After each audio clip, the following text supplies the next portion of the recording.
अस्सलाम वालेकुम जी।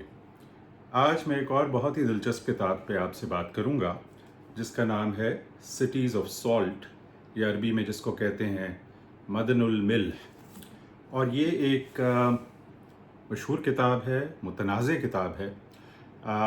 जो इसके मुसन्निफ़ हैं उनको बैन कर दिया गया उनके सियासी ख़यालात की वजह से किंगडम ऑफ सऊदी अरेबिया में, और इसके अलावा भी उन्हें मुश्किलात दरपेश आईं और इन्हें मुल्क से बाहर रहना पड़ा।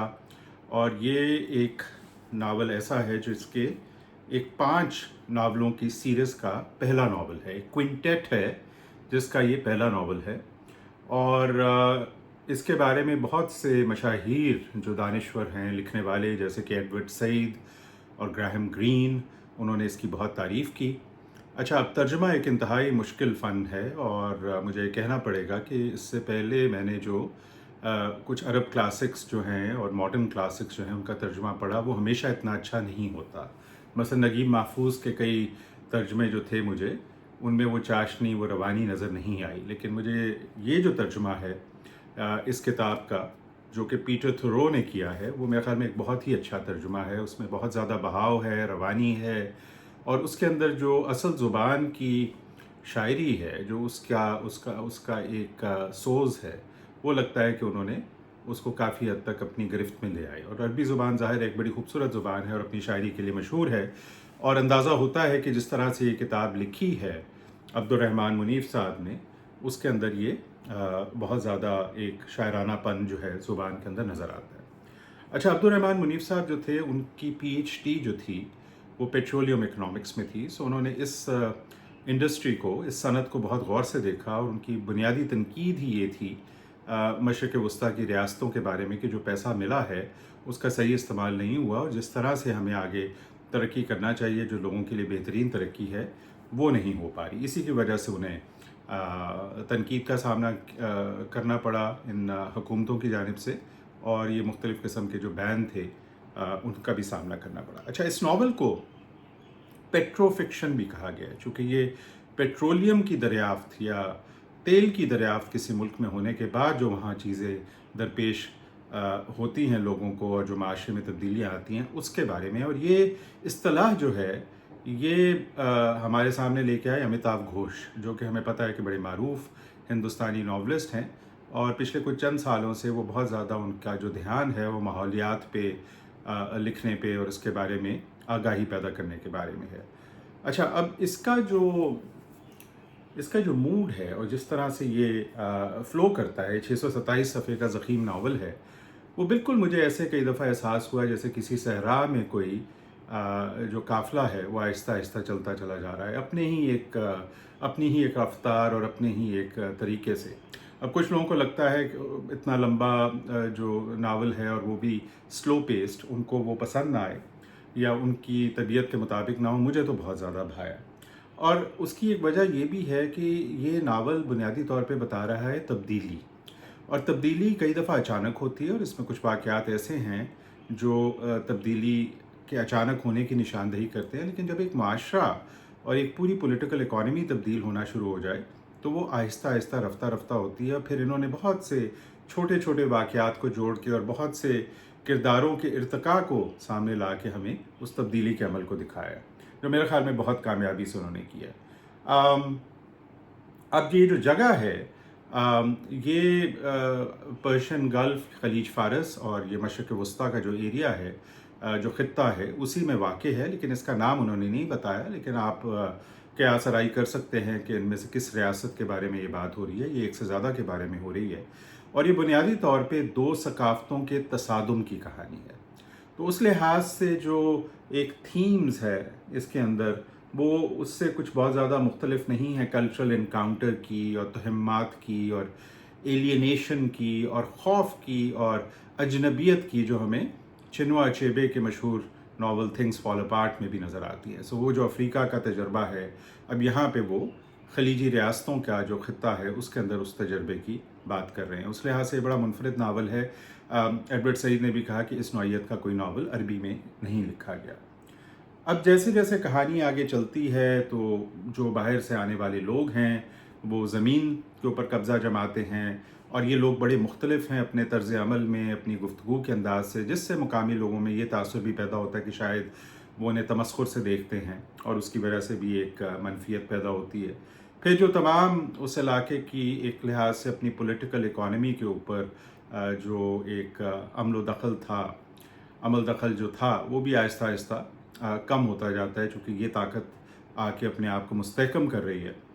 जो हुक्मरानी और जो शहरी हैं उनके साथ सलूक का तर्ज़ अमल है मुकामी जो हुक्मरान है उनका, उसमें भी तब्दीली आनी शुरू होती है। ये बड़ी एक दिलचस्प इसके अंदर चीज़ थी जिस पर मैं थोड़ी और बात करूँगा। और फिर जब ज़ाहिर है ज़मीन पे कब्ज़ा होता है, बाग कटते हैं और वो तमाम टोपोग्राफी जो है वो तब्दील होनी शुरू हो जाती है, तो लोग फिर हिजरत पे भी मजबूर होते हैं, उनको इधर उधर जाना पड़ता है, जिससे एक ज़ाहिर है बहुत ज़्यादा डिस्प्लेसमेंट होती है और वो उनको दूसरे खित्तों में जाके रहना पड़ता है और एलियनेशन का एक जो कॉन्सेप्ट है वो हमें बड़ा नज़र आता है।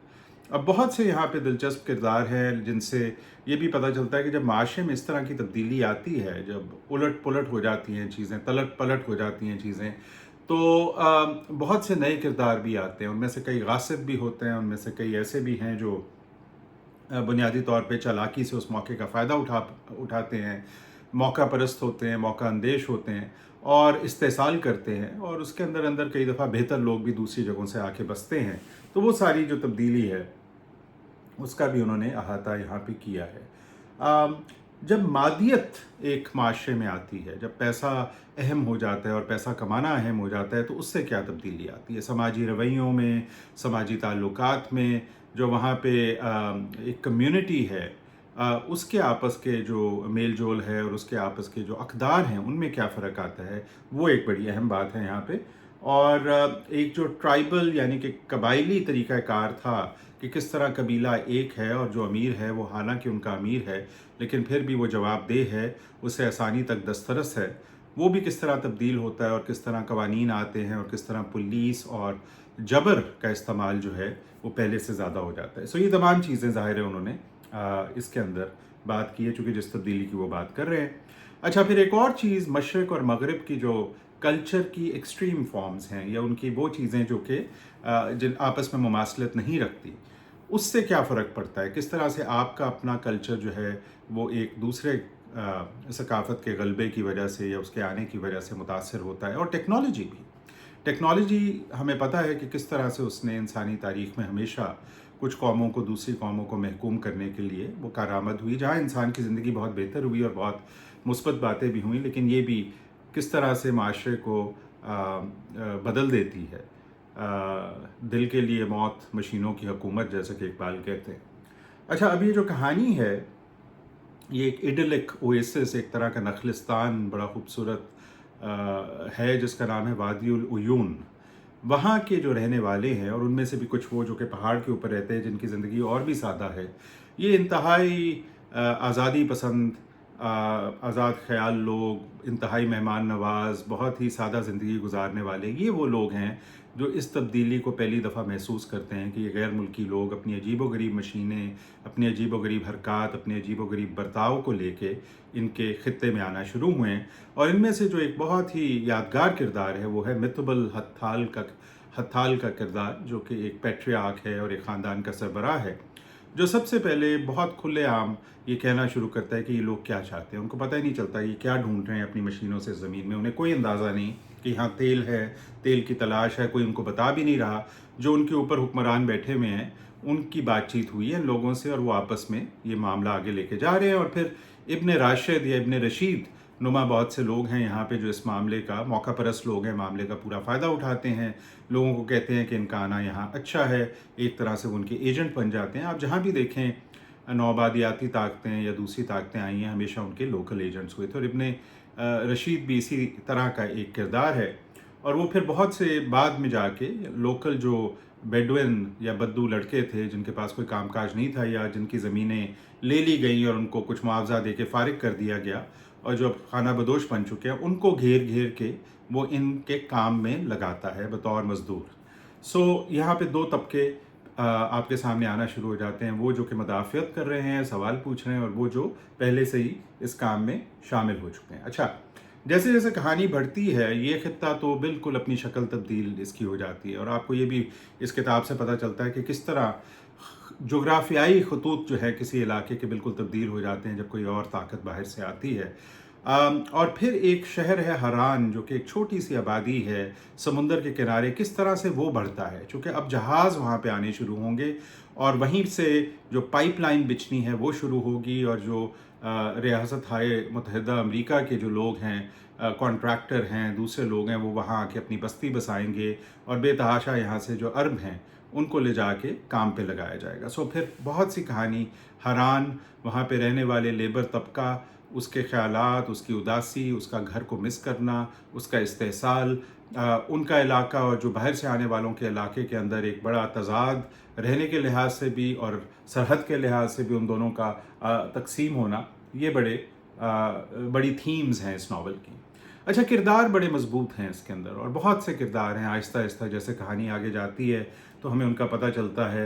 इब्न रशीद का तो मैंने जिक्र किया। दो यहाँ पे ट्रांसपोर्टर हैं, जब शुरू में लोगों को लाने ले जाने का सिलसिला शुरू होता है। एक का नाम याकूब है, या अकूब उसको कहते थे, अकूब द आर्मेनियन फ्रॉम अलेपो, और फिर एक राजी है, और इनकी आपस में बड़ी चपकलिश चलती है, लेकिन फिर एक बड़ा खूबसूरत इंसानी रिश्ता भी इनके दरमियान पैदा होता है।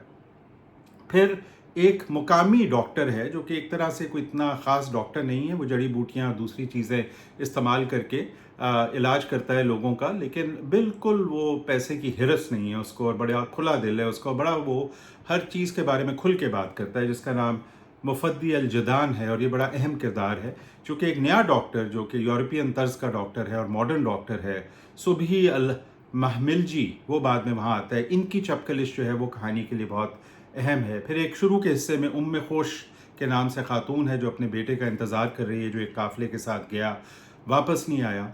जो लोग इस नई नौआबादियाती ताकत के साथ या बाहर से आने वालों के साथ जो यहाँ पे अपना काम कर रहे हैं मिल जाते हैं, जैसे नईम शाइरा जो कि एक मुतरज्जिम है, दहाम जो कि एक फोरमैन आप समझ लीजिए, और फिर मुकामी पुलिस के अंदर बड़ी अहमियत हासिल करने वाला और यूनिफॉर्म और बहुत से मेडल पहन के कई लिहाज से लोगों पे जुल्म करने वाला जौहर है, जिसका ताल्लुक पहले लोगों से बहुत अच्छा था, लेकिन जैसे ही यहाँ के सारे ये अक़दार तब्दील हुए और उसको यूनिफॉर्म दिया गया तो उसका तर्ज अमल भी बिल्कुल तब्दील हो गया। फिर बहुत से यहाँ दिलचस्प कारोबारी लोग हैं, दब्बासी है, हसन रज़ाई है, ये वो लोग हैं जो कि यहाँ पे कारोबार करते हैं और इस मौके का फ़ायदा उठाते हैं। उनका कोई ख़ास लगाव यहाँ की सकाफ़त, यहाँ के अक़दार, यहाँ की शनाख्त से नहीं है, पर इस तरह के लोग पैदा हो जाते हैं फिर माशरे में।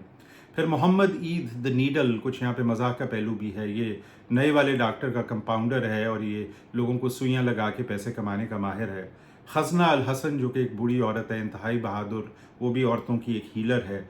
अब्दू मोहम्मद जो कि एक अजीब गरीब सा किरदार है, वैसे तो वो नानबाई है, लेकिन वो सारा वक्त लोगों को लेक्चर किस्से सुनाता है और उसको एक गोरी खातून से मोहब्बत हो गई है। और तो और एक पाकिस्तानी डॉक्टर का भी यहाँ पे जिक्र आता है जिसका नाम बड़ा दिलचस्प है, डॉक्टर मोहम्मद जिन्ना, उसका नाम अब्दुर्रहमान मुनीफ ने रख दिया और उनका जिक्र भी बाद में यहाँ पे आता है। अच्छा, कुछ यहाँ पे जो वाक़यात हैं वो बड़े यादगार हैं और वो एक तरह से हमें बताते हैं कि जो कल्चर शॉक था। एक तो एक बहरी जहाज़ आता है जिस पे बहुत से सयाह हैं, मर्द भी और औरतें भी, जिन्होंने गुस्ले आफ्ताबी का लिबास पहना हुआ है, जो कि मुकामी अरबों के लिए एक बहुत बड़ा शौक था। तो उसको उन्होंने Solomon and 1000 queens of Sheba भी कहा उस कश्ती को, और शैतान की कश्ती या सेटन्स शिप भी कहा। वो बड़ा एक दिलचस्प बाब है इसके अंदर कि किस तरह से एक कल्चर शॉक होता है। फिर उसके बाद जब मुकामी जो कारीगर थे उनसे पूछा गया उनके ख़ानदानी हालात, उनकी कितनी बीवियां हैं, बीवी का क्या नाम है, तो ये एक बहुत बड़ा कल्चर शॉक था कि ये क्या लोग हमसे यहाँ फैक्ट्री में काम करवाने आए हैं पाइपलाइन के ऊपर, या फिर ये हमारे ख़ानदानी मामलात में भी जाएंगे। अच्छा, अमीर खालिद अल मिशारी जो कि कुछ जो अमीर वहाँ पे आए हैं उनमें से एक है और बुनियादी तौर पे एक मुनासिब आदमी था। ये दिखाया गया कि किस तरह वो एक बच्चे की तरह उसका दिल मचल जाता है हर किस्म की नई दरियाफ्त के बारे में, चाहे वो दूरबीन हो या कोई रेडियो हो या जीप हो या टेलीफोन हो। और आहिस्ता आहिस्ता एक अच्छा खासा संजीदा आदमी जो है वो एक बच्चा बन जाता है, चूँकि उसको इस टेक्नोलॉजी की समझ नहीं आती, लेकिन उसकी आंखें खीरा हो चुकी हैं और वो बिल्कुल वहाँ पे हुकूमत करने के काबिल नहीं रहता। एक और दर्दनाक वाक़या है मिज़न ایک वहाँ पे बेडुइन है जिसको द बिग फिश भी कहते थे, उसके हलाकत का एक्सीडेंटली डूबने का किस्सा, फिर उसका भाई हाजिम और उसका जो चचा था किस तरह से उनके साथ सलूक किया गया, अमीर की तरफ से भी और बाकी की तरफ से भी, जो पहले कभी सोचा भी नहीं जा सकता था कि अगर ये ऐसे हो और किसी का खून बहे तो उसके साथ क्या सलूक होगा। वो सलूक तब्दील हो रहे हैं, वो लोगों की तरफ रवैये अब तब्दील हो रहे हैं जैसे जैसे ये तमाम असरात आ रहे हैं। और फिर मुफद्दी अल जदान जिसका पहले ज़िक्र आया था, उसकी जो हलाकत है और उसके बाद कुछ कारीगरों को नौकरी से निकाल दिया जाना, उसके बाद जो फिर अप्रोर हुई है और जो एहतजाज हुआ है, उससे एहसास होता है कि ऑल इज़ नॉट वेल। लेकिन एक बड़ा यहाँ टेलिंग जुमला है, people suddenly realise that they were more grief stricken than they had imagined. अब इसके अंदर ज़ाहिर है कि ये जो सारे ख़यालात और तासुरात खुल के बहुत से किरदारों ने अमरीकियों के बारे में भी बात की है। और फिर जो तारिक अली का इंटरव्यू था अब्दुर्रहमान मुनीफ के साथ, जिसमें उन्होंने पूछा कि आपने इसका ये नाम क्यों रखा, तो उन्होंने ये कहा कि ये जो नमक के शहर हैं, जो कोई सस्टेनेंस नहीं प्रोवाइड करते, जिनमें कोई सस्टेनेबिलिटी नहीं, ये तो पहली पानी की लहर के साथ बह जाएंगे। सो ये उनका ख्याल था कि जो इस तरह से ये बहुत ज़्यादा दौलत आने के बाद चीज़ें बनी हैं, इनमें लोगों को और उनके मुस्तकबिल को मुनासिब तरीके से हम आगे लेके नहीं गए। अच्छा, तब्दीली हमेशा से इंसानी तारीख में होती आ रही है और आप उसका कुछ कर नहीं सकते, लेकिन सवाल यहाँ पे ये है कि क्या इस तब्दीली से वाकई इत्मीनान और तमानियत ज़्यादातर लोगों में फैली और वाकई उनकी माशी हालत भी बेहतर हुई, और इस पर बहुत से वो सवाल उठाते हैं। लेकिन एक बहुत अहम सवाल यहाँ पे शनाख्त का है। वो कहते हैं, how is it possible for people and places to change so entirely that they lose any connection with what they used to be? Can a man adapt to new places and new things without losing a part of himself? और यहाँ पे ये भी लगता है कि उनका ख्याल है कि डेस्टिनी के हाथ आगे किसी का हाथ नहीं चलता। A hidden force shape men's destinies and push them from place to place and define their life and death. वो ये भी कहते हैं, fear whoever does not fear God. और इस तरह की और बहुत सी कहावतें हैं। ये बहुत खूबसूरत ज़ुबान में लिखा गया एक नावल है जो कि इन पेचीदा बातों को, शनाख्त को, सकाफ़त को, किसी खित्ते की जोग्राफियाई शक्ल से ले लेकर उसके अंदर रहने वालों के जो अतवार हैं, जो उनके अक़दार हैं, वो क्यों इंसान के लिए अहम है? क्या तरक्की हमेशा एक बुरी चीज़ है? क्या नई नई ईजादात एक बुरी चीज़ हैं?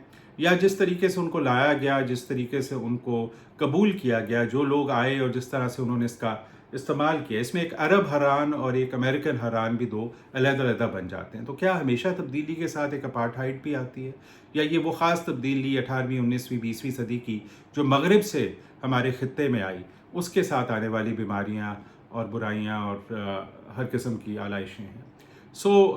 मेरे ख़्याल में एक बहुत अहम नावल है और मैंने तो इसको पढ़ के बहुत सोचा और बहुत सीखा। बहुत शुक्रिया।